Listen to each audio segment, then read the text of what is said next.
ketemu lagi di Zamira Kids sama saya Ita Anggraini. Nah, di video kali ini kita akan membahas tentang tema 8 kelas 3 pembelajaran 2 ya, yang berawal di pertanyaannya itu ada di halaman 174 ya.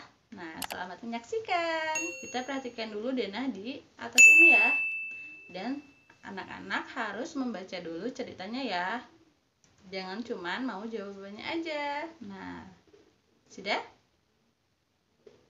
Oke. Nah, pertanyaan nomor 1 katanya nih. Sebutkan bagian sekolah yang dijelaskan oleh Udin dan Lani. Apa ya? Betul nih.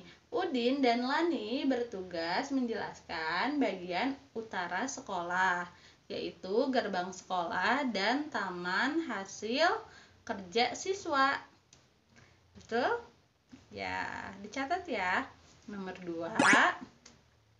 Sebutkan bagian sekolah yang dijelaskan oleh Edo dan Dayu. Apa ya? Nah, betul.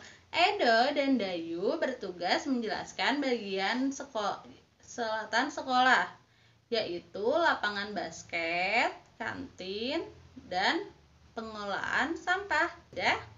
Nah, yang ketiga, sebutkan bagian sekolah yang dijelaskan oleh Siti. Apa ya? Betul. Siti bertugas menjelaskan bagian timur sekolah, yaitu ruang guru, ruang kepala sekolah, dan kelas 1, 2, dan 3 ya, atau kelas 1 sampai kelas 3. Selanjutnya, sebutkan bagian sekolah yang dijelaskan oleh Beni. Nah, Beni bertugas untuk menjelaskan bagian barat sekolah, yaitu ruang kelas 4, 5, dan 6 atau kelas 4 sampai kelas 6 dan ruang perpustakaan. Nah, nomor 5, siapakah yang paling banyak bertugas menjelaskan? Bagaimana cara kamu mengetahuinya? Nah, yang paling banyak menjelaskan adalah Edo dan Dayu, lalu Siti ya.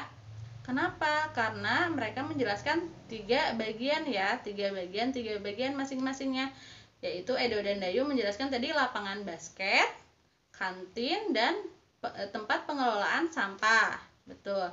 Kalau Siti menjelaskan tentang ruang guru, ruang kepala sekolah, ruang kelas 1, 2, dan 3. Nah, sedangkan Udin dan Lani juga Beni hanya menjelaskan 2 bagian saja ya, yaitu bagian gerbang sekolah dan taman ya, itu Edo dan Lani ya, menjelaskan 2 bagian, sedangkan Beni menjelaskan ruang kelas 4 sampai 6 dan perpustakaan ya. Jadi yang lebih banyak siapa? Nah, betul, Edo dan Dayu juga Siti. Menjawab pertanyaannya, saya jelaskan dulu ya, apa itu paragraf dan apa itu ide pokok atau pokok pikiran ya. Nah, paragraf adalah susunan beberapa kalimat yang mengandung suatu pikiran pokok. Penulisan paragraf dimulai dengan garis baru. Pikiran pokok adalah ide utama dari sebuah paragraf. Nah, apa jadi bedanya paragraf dan ide pokok paragraf? Nah, kalau paragraf itu seluruh kalimat yang ada di satu paragraf ya. Nah, kalau ide pokok adalah bagian utama atau inti dari paragraf tersebut ya. Nah, nama lain dari pokok pikiran adalah pikiran pokok, gagasan utama, gagasan pokok, dan pikiran utama atau ide pokok juga bisa ya. Nah, bisa kan kalau sudah gini? Silahkan menjawab pertanyaannya ya. Pertanyaan halaman 175. Nah, tadi udah jelasin ya tentang apa itu paragraf dan paragraf pokok. Nah, sekarang coba teman-teman cari. Nah, apa itu paragraf pokok yang mana ya?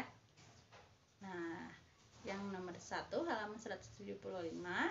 Pikiran pokok pada paragraf pertama adalah SD Nusantara kedatangan tamu. Sudah? Nah, yang keduanya, pikiran pokok pada paragraf kedua adalah Udin dan teman-teman berbagi tugas. Sudah?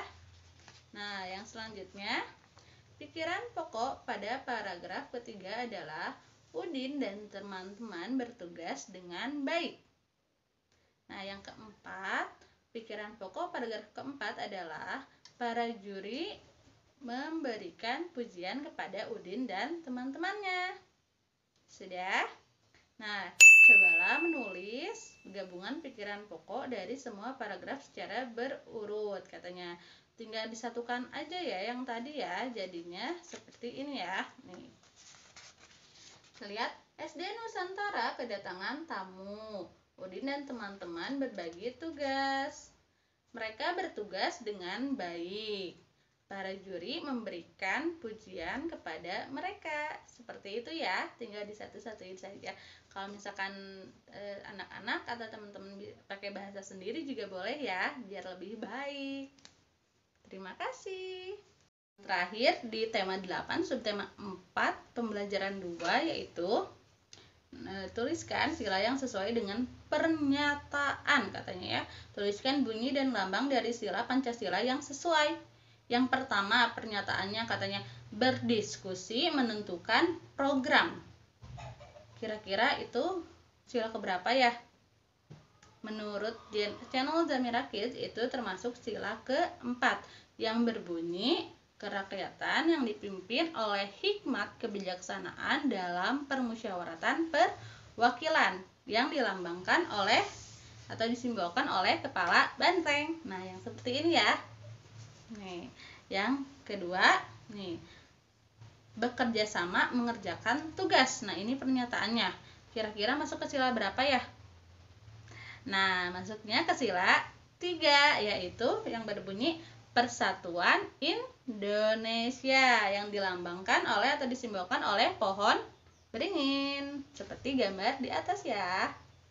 Nah, yang ketiga, pernyataannya memberi kesempatan semua berpendapat. Yang sila ke-5 yaitu keadilan sosial bagi seluruh rakyat Indonesia yang dilambangkan oleh padi dan kapas. Yang keempat, mengerjakan semua tugas dengan bertanggung jawab. Nah, ini masuknya ke sila ke-1. Kenapa sila ke-1? Kan gak ada Tuhan-Tuhannya, bukan karena itu ya, karena bertanggung jawab itu adalah cara kita untuk bertanggung jawab kepada Allah Subhanahu wa Ta'ala, yaitu berarti berbunyi apa? Sila ke-1 berbunyi ketuhanan yang Maha Esa yang dilambangkan oleh bintang ya. Yang kelima terakhir, membagi tugas dengan rata dan sesuai dengan keahlian. Termasuk sila ke-2 yaitu kemanusiaan yang adil dan beradab yang disimbolkan oleh rantai emas. Nah, sekian video kali ini, semoga bermanfaat ya. Jangan lupa di subscribe ya, semoga channel ini terus berkembang ya. Karena subscribe gratis kok, nggak akan bayar dan nggak akan rugi insya Allah ya. Nah, jangan lupa kalau suka klik like, dan kalau punya masukan klik komen ya. Terima kasih. Assalamualaikum.